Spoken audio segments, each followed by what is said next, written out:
Arti daripada kalam Imam Al-Ghazali rahimahullah wa nafa'ana bi ulumi, maka adalah Nabi Isa alaihi salam termasuk sebagian dari nabi-nabi yang diutamakan. Dari sekian banyak nabi-nabi dan rasul-rasul, itu ada 5 nabi, 5 rasul yang merupakan paling mulia di antara mereka itu. Yang pertama, rasul yang paling agung, yang paling mulia di sisi Allah adalah Nabi kita sallallahu alaihi wasallam. Yang nomor 2, Nabi Ibrahim alaihi salam. Yang nomor 3, Nabi Musa alaihi salam. Yang nomor 4, Nabi Isa alaihi salam. Nomor 5, Nabi Nuh alaihi salam. Itulah penghulu para rasul, penghulu para nabi. Nabi Isa, nabi yang nomor 4 di antara nabi-nabi utama. Dan karena idlalnya Nabi Isa, karena kuat cintanya Nabi Isa kepada Allah,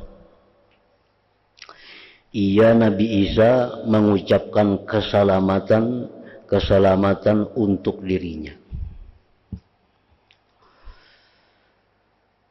Karena saking manjanya Nabi Isa kepada Allah, sehingga beliau berani mengucapkan kesejahteraan atas diri beliau sendiri. Beliau berkata, wassalamu alayya yawma wulidtu wa yawma amutu wa yawma ub'asu hayya.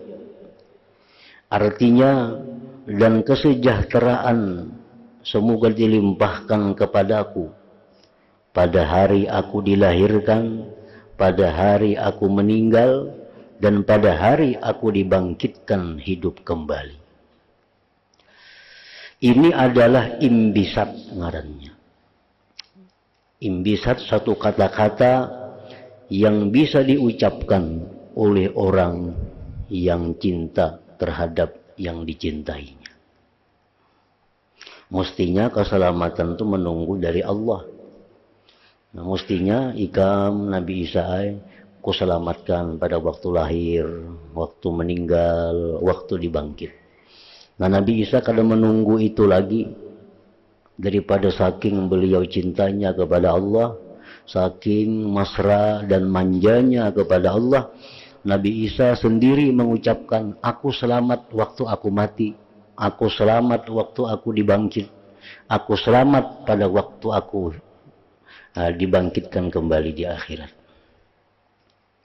Nah, beliau mengucapkan itu ketika Nabi Isa menyaksikan musyahadah kelemah lembutan Allah pada maqamul unsi ngarannya, makam di mana seseorang sangat jinak hatinya kepada Allah Subhanahu wa taala.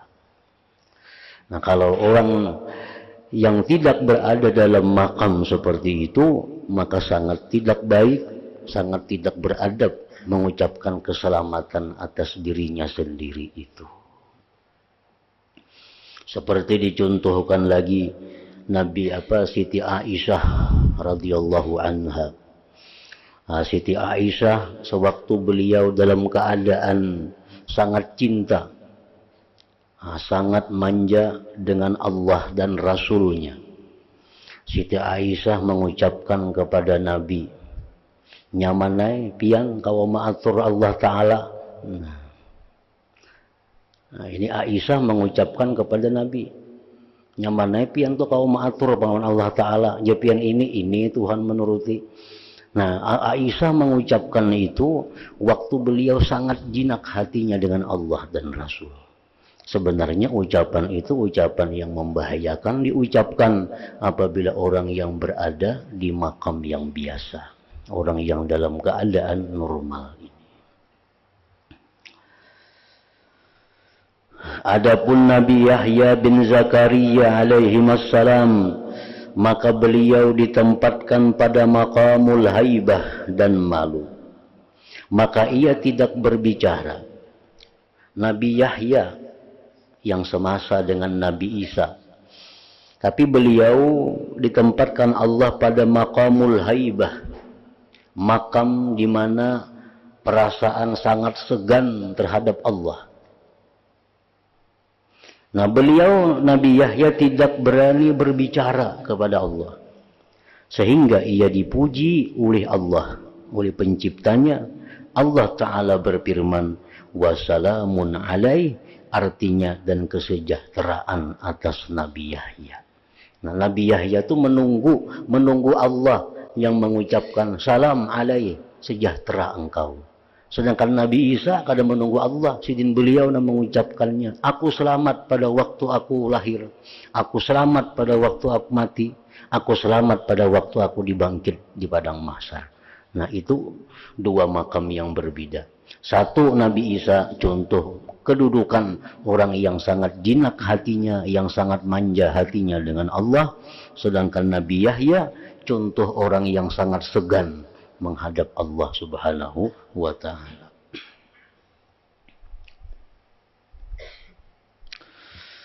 Perhatikanlah bagaimana dimaafkan untuk saudara-saudara Nabi Yusuf alaihi salam akan apa yang dilakukan mereka terhadap Nabi Yusuf alaihi salam.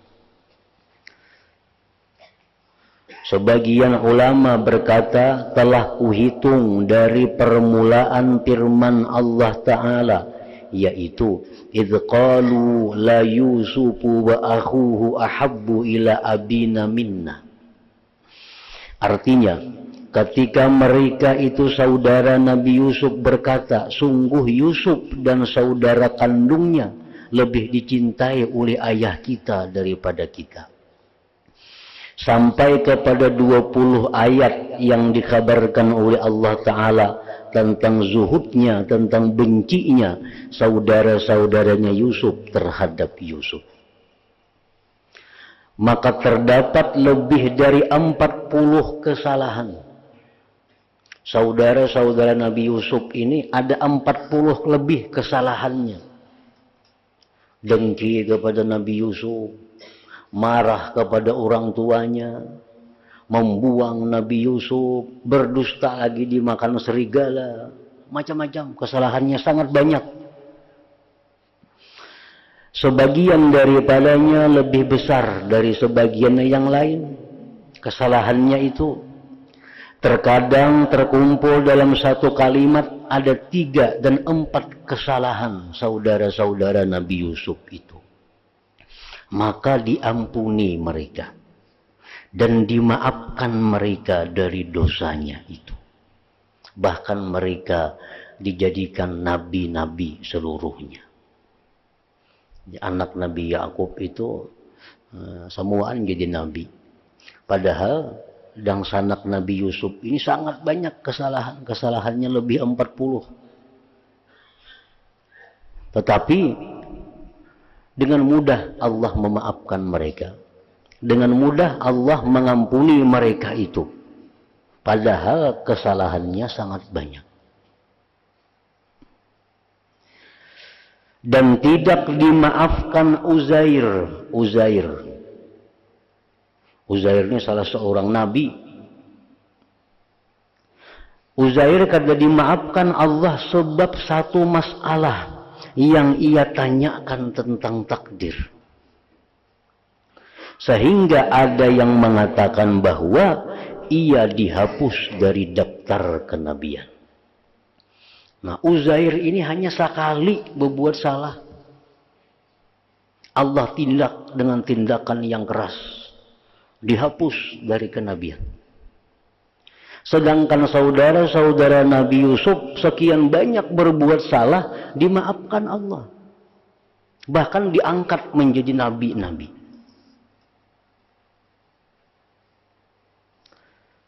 Uzair pada suatu hari berjalan di suatu tempat.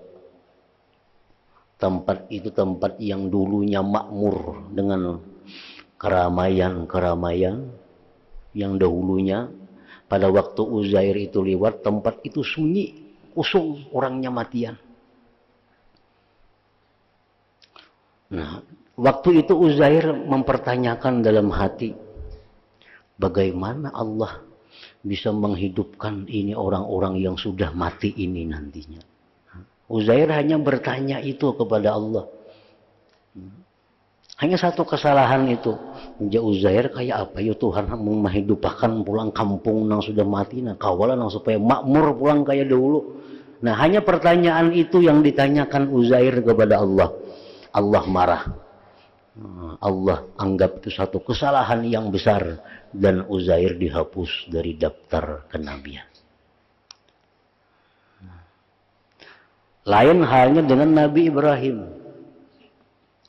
Nabi Ibrahim sewaktu meminta kepada Allah, arini kaifa tuhyil mauta. Nabi Ibrahim, wahai Tuhan, bagaimana engkau itu bisa menghidupkan yang sudah mati. Nah, Nabi Ibrahim mengucapkan itu, bagaimana engkau bisa menghidupkan yang sudah mati. Ya Tuhan, awalam tu'min, ikam kada percaya kah Ibrahim? Ya Ibrahim, bala percaya, walakin liyatma'inna qalbi, tapi untuk menenteramkan hatiku. Bagaimana engkau bisa menghidupkan yang mati itu? Nah, ini sebenarnya lebih parah daripada Uzair. Lebih parah daripada Uzair. Tetapi Allah kadang menganggap satu hal apa yang dilakukan oleh Nabi Ibrahim itu.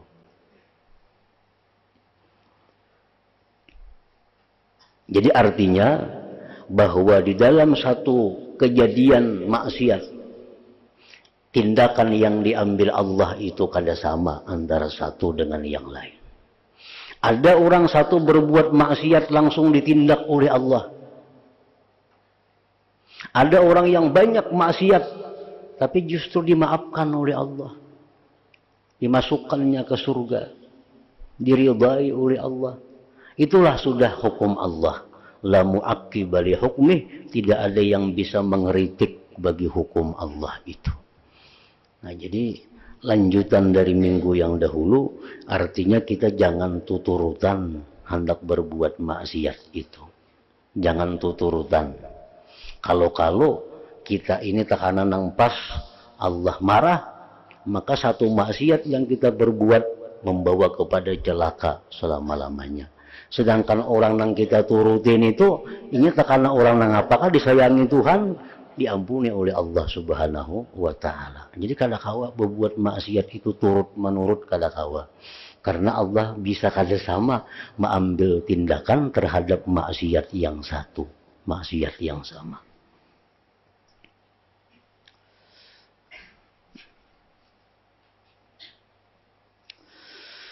Seperti demikian juga halnya Bal'am bin Ba'ura, ia termasuk dari pembesar ulama, maka ia mengorbankan agamanya untuk dunia, maka tidak dimaafkan baginya yang demikian itu.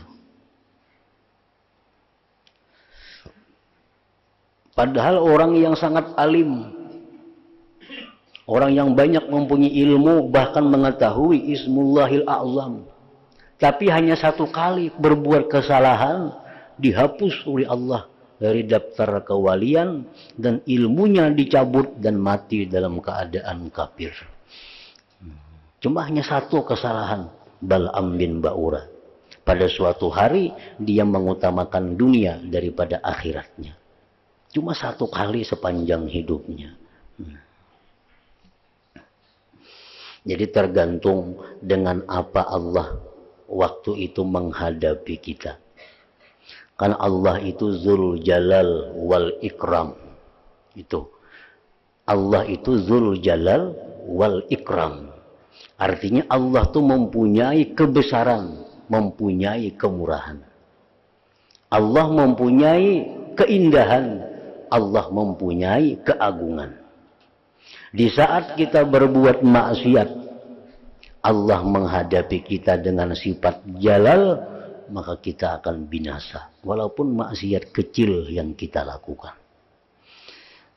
Nah, di waktu orang berbuat maksiat sebesar apapun maksiat, tapi waktu itu Allah menghadapinya dengan sifat jamal, maka tidak berarti di sisi Allah hanya laksana debu yang berterbangan. Dosanya terhapus, bahkan diampuni dan dirahmati oleh Allah Subhanahu wa Ta'ala.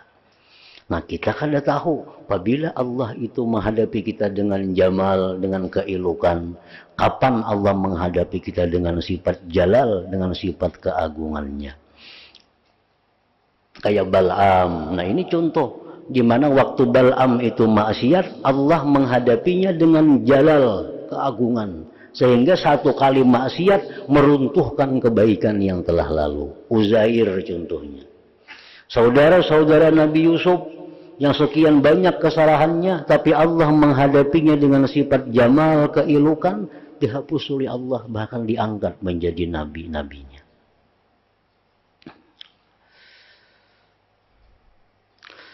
Dan adalah Asab bin Barkhiyah,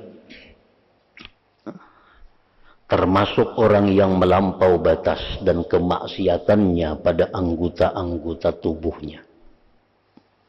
Asab bin Barkhiyah ini orang ahli maksiat. Maka ia dimaafkan oleh Allah.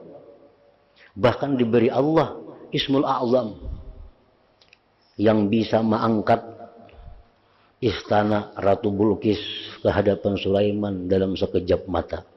Padahal ini orang yang ahli maksiat. Cuma dimaafkan oleh Allah, bahkan diberi Ismullahil A'zam.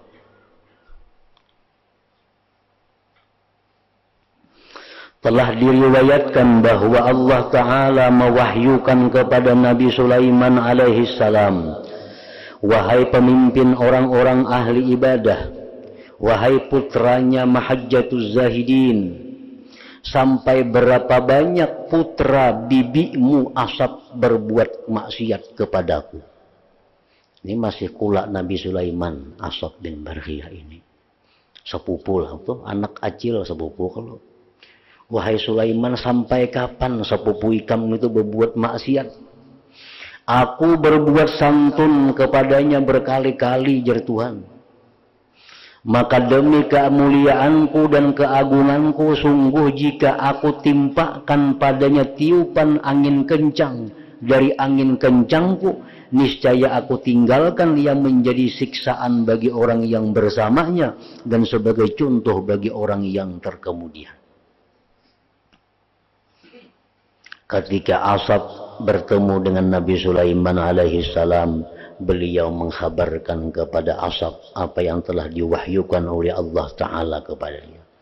Sulaiman bertemuan lawan si senang sepupu nih. Nutu Asab, Tuhan sarik lo nikam. Tadi mewahyukan kepadaku, ikam ni rancak bana maksiat. Padahal Tuhan selalu santun kepada engkau, selalu baik. Tapi ikam selalu maksiat lawan Tuhan. Maka Asab pergi. Setelah mendengar kabar, Asab pergi sehingga naik ke bukit pasir. Lalu ia mengangkat kepala dan dua tangannya ke arah langit. Dan ia berkata, wahai Tuhanku dan Tuanku, Engkau adalah Engkau dan aku adalah aku. Maka bagaimana aku bertobat jika engkau tidak menerima tobatku? Dan bagaimana aku minta perlindungan jika engkau tidak melindungiku? Niscaya aku akan kembali kepada kesalahan. Maka Allah mewahyukan kepadanya, benar kamu wahai Asab, kamu adalah kamu dan aku adalah aku. Aku penerima tobat. Dan sungguh aku menerima tobat atas dirimu, dan aku maha penerima tobat lagi maha penyayang. Maka ini pengaduan dari Asab tadi yang menunjukkan kuatnya cinta kepada Allah, lari daripadanya untuk menuju kepadanya Allah, dan yang memandang dengannya kepada Allah Subhanahu wa Ta'ala. Dalam sebuah hadis, sesungguhnya Allah Ta'ala mewahyukan kepada seorang hamba yang diperdapatinya sesudah hampir atas kebinasaan. Ini hamba ini selalu maksiat kepada Allah, tapi Allah ingin menyelamatkan hamba ini. Allah berwahyu melalui nabinya kepada orang itu, berapa dosa yang kamu hadapkan kepadaku, aku ampunkan untukmu, di mana telah binasa umat-umat terdahulu karena dosa itu. Nah, ini Allah dengan maha latifnya, maha murahnya, maha baiknya. Orang yang berbuat sekian banyak dosa, tapi Allah ingin menyelamatkannya, maka dosa-dosa orang itu diampuni Allah. Seandainya ada umat lain berbuat dosa seperti itu, niscaya dibinasakan oleh Allah Subhanahu wa Ta'ala. Nah, maka inilah sunnatullah ngarannya. Inilah yang disebut dengan sunnatullah Ta'ala, pekerjaan Allah Ta'ala terhadap hamba-hambanya. Dengan menganugerahkan kelebihan, ada orang yang diberi Allah kelebihan, ada yang kada diberi. Mendahulukan dan mengakhirkan, ada orang yang diutamakan oleh Allah, ada orang yang kada diutamakan oleh Allah. Atas apa yang telah didahului oleh kehendak azali, itu sudah ditentukan oleh Allah pada masa dahulu kala.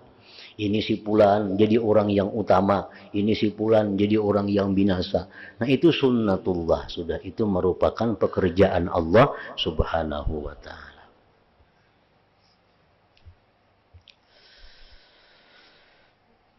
Dan kisah-kisah ini telah diterangkan di dalam Al-Quran. Itu sambungan dalam Quran kisahnya. Nabi Yusuf, kisah Uzair, kisah Nabi Sulaiman tadi ada dalam Quran, supaya dengan demikian diketahuilah sunnatullah pada hamba-hambanya yang telah lewat pada masa sebelumnya. Maka tidak ada dalam Al-Quran suatu apapun melainkan ia menjadi petunjuk dan cahaya dan sebagai pengenalan dari Allah terhadap makhluknya.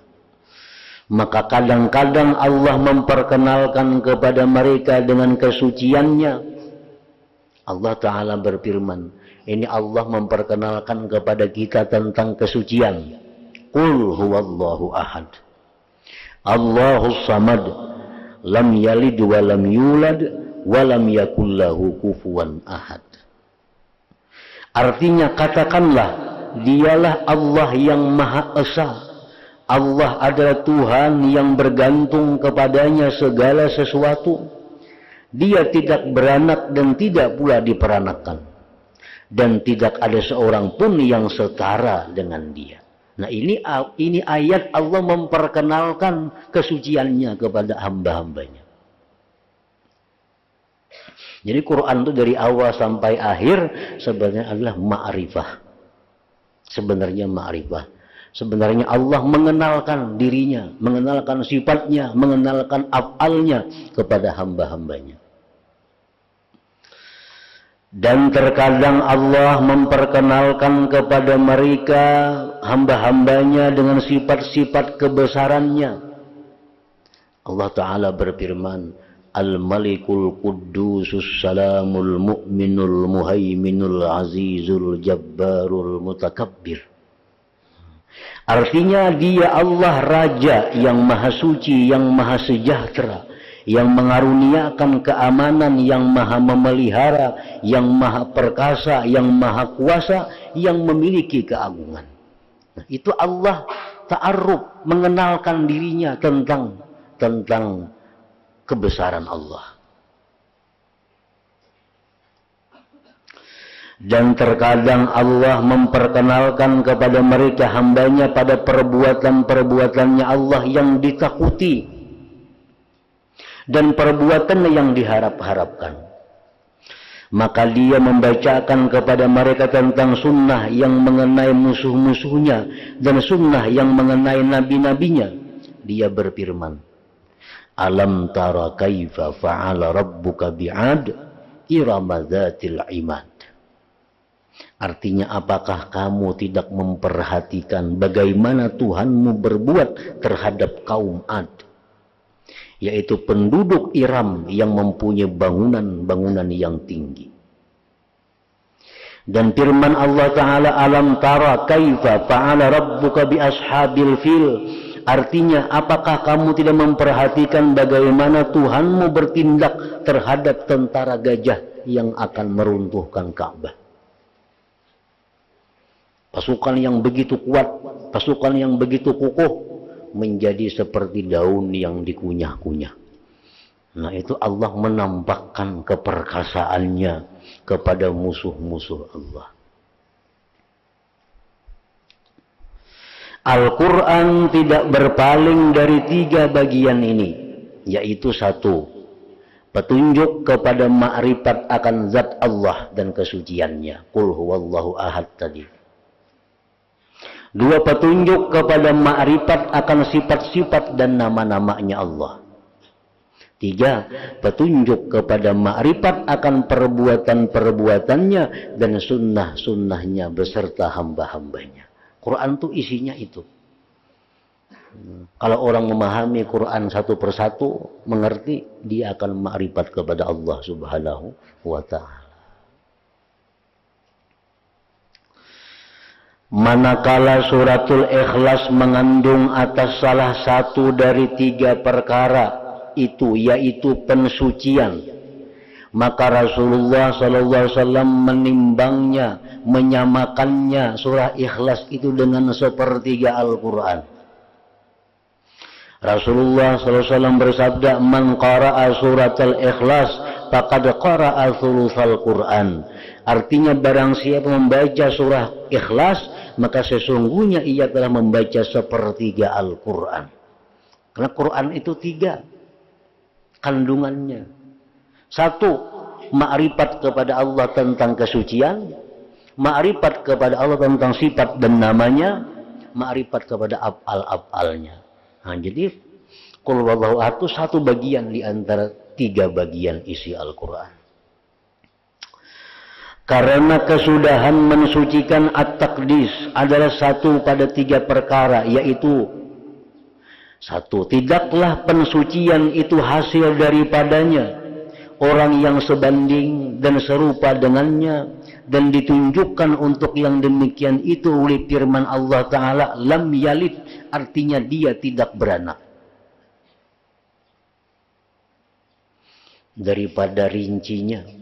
Daripada rincinya Allah mengenalkan kesucian dirinya, sehingga sampai Allah menyebutkan Allah itu tidak beranak. Padahal jakanya Allah itu tidak seperti makhluk, itu sudah cukup. Tapi Allah ingin bahwa umat ini, hamba ini kenal dengan Allah sekenal-kenalnya. Lalu dia terangkan tentang kesucian dirinya Allah dengan serinci-rincinya. Jakanya Allah Ta'ala itu tidak menyerupai apapun, itu sudah cukup. Lain lawan manusia, lain lawan binatang, lain lawan malaikat. Tapi Allah kada hendak itu. Allah ingin rinci. Lam yalid, Allah tidak beranak. 2, tidaklah pensucian itu hasil dari orang yang sebanding dan serupa dengannya, dan ditunjukkan untuk yang demikian oleh firman Allah, walam yulad, artinya dan dia tidak diperanakkan. Allah tuh kada beranak. Barangkali dia diperanakkan. Nah, walam yulad, ternyata Allah kada diperanakkan, kada dilahirkan. Dan tidaklah pensucian itu pada tingkatannya, meskipun ia itu bukan asal padanya dan bukan cabang dari orang yang sepadan dengannya, dan ditunjukkan pada yang demikian oleh firman Allah Ta'ala, walam yakullahu kufuwan ahad, dan tidak ada seorang pun yang setara dengan Allah Ta'ala.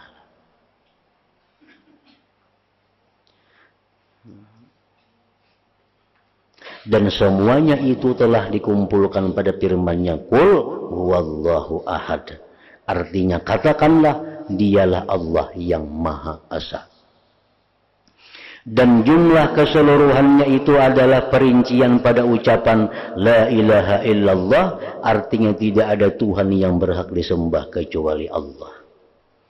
Nah, maka inilah rahasia-rahasia Al-Quran itu. Bagaimana Allah menghadapi makhluknya dengan sifat jamalnya, sifat indahnya, sehingga orang manusia yang begitu jahat sangat mudah untuk menjadi kekasih Allah. Bagaimana Allah dalam Al-Quran menceritakan dia menghadapi makhluknya dengan kebesarannya, sehingga seorang nabi pun karena satu salah bisa dihapus dari kenabiannya.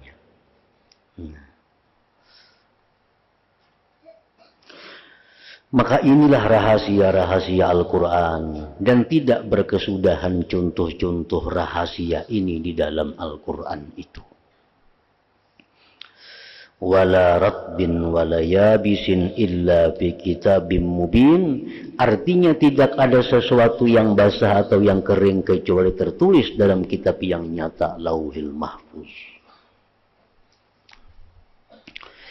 Oleh sebab itulah Ibnu Mas'ud radhiyallahu anhu berkata, sinarilah ulihmu semua Al-Quran dan carilah keganjilan-keganjilan yang ada di dalamnya itu. Nah, jangankan per kalimat, per huruf nang dalam Quran itu ada mengandung keganjilan-keganjilan, ada mengandung rahasia-rahasia itu. Maka di dalamnya itu ada ilmu orang-orang terdahulu dan orang-orang kemudian. Ilmu mulai zaman Nabi Adam sampai hari kiamat itu ada dalam Al-Quran. Maka benarlah seperti apa yang dikatakannya itu Ibnu Mas'ud tadi. Dan tidak diketahui yang demikian ini kecuali oleh orang yang lama dalam memperhatikan masing-masing kalimatnya, pemikirannya, dan bersih pemahamannya. Maka itu ahli tafsir dalam menafsirkan Quran, ada yang menafsirkan Quran dari segi ahkam, hukum-hukumnya, seperti Imam Qurtubi. Nah, dia terkenal dengan tafsir ahkam Qurtubi. Nah, beliau hanya merincikan tafsir tentang hukum-hukum yang ada dalam Al-Quran. Ada yang mengambil dari Al-Quran itu ilmu kalamnya, tauhidnya, seperti tafsir Fakhrur Razi umpamanya. Itu banyak menjurus kepada tentang ilmu tauhid yang ada dalam Al-Quran. Ada tafsir yang membahas soal nahu sarafnya, i'rabnya, alhamdu, alif lam ini, hamdu jadi mubtada, dibahas satu persatu seperti tafsir Al-Wahidi contohnya. Jadi setiap ilmu itu bisa dikeluarkan daripada Al-Quran tadi.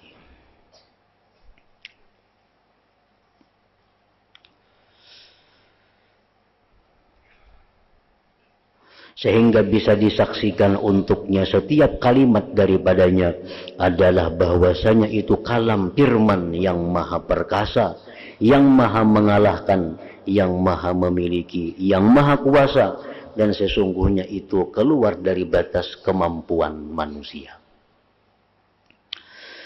Kebanyakan rahasia-rahasia Al-Quran itu diselipkan pada lipatan-lipatan kisah-kisah dan khabar-khabar. Kisah di mana tentang kejadiannya Bal'am. Padahal itu ada rahasia di dalamnya. Salah satu rahasianya apa? Yang kita bahas tadi. Bal'am dikisahkan dalam Quran sehingga matinya mati kafir, dikisahkan. Padahal rahasianya apa di situ? Antara lain adalah bagaimana Allah menghadapi seseorang dengan sifat kebesarannya. Contohnya yaitu kisah Nabi Yusuf dalam Al-Quran. Ramai kisahnya, tapi di situ sebenarnya ada rahasia. Bagaimana mudahnya Allah memaafkan orang yang sekian banyak berbuat kesalahan sehingga diangkat menjadi nabi-nabinya. Nah, jadi rahasia-rahasia Quran itu banyak terselip dalam kisah-kisahnya, dalam kisah-kisah Al-Quran. Maka hendaklah kamu bersungguh-sungguh, ujar Imam Ghazali, untuk memahaminya, supaya terbuka bagimu yang ajaib-ajaib di dalamnya Al-Quran. Apa yang kamu memandang rendah, sertanya ilmu-ilmu yang berhias yang keluar daripadanya. Namun kita kadang memikirkan, ya kisah aja timbul. Kisah Nabi Yusuf di Quran ada kisah ini, kisah itu, kisah Nabi Musa. Banyak di Quran kisah-kisah. Kalau kita kadang mendalami cuma hanya sekedar cerita. Itu kisah-kisah Al-Quran. Padahal dalam kisah itulah banyak terselip rahasia-rahasia Al-Quran itu. Rahasia-rahasia Allah Subhanahu wa Ta'ala. Maka inilah yang kami maksudkan untuk menerangkan dari makna al-unsi dan imbisat yang menjadi buahnya, dan menjelaskan berlebih kurangnya hamba-hamba Allah padanya, pada cinta dan manja mesra dengan Allah Subhanahu wa Ta'ala.